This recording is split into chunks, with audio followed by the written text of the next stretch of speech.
Hello, my beautiful fish keeping friends.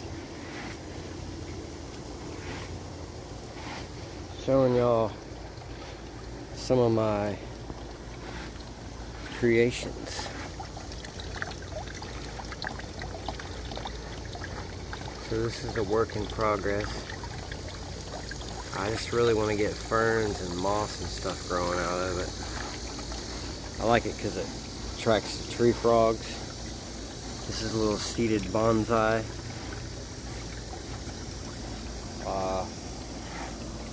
This one right here, it needs to be potted. This is a mimosa tree.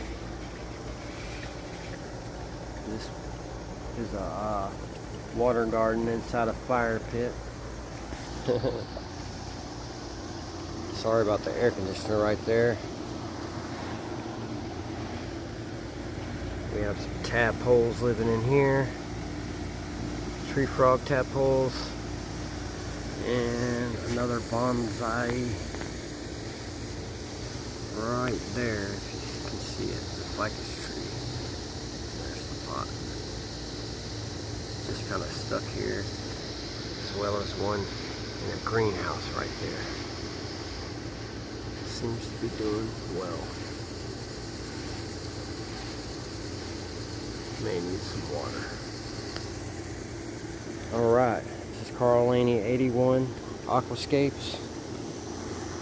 If you haven't already, please give me a like and subscribe. It really helps support the channel. Helps me continue to do this. And I just want to send y'all blessings.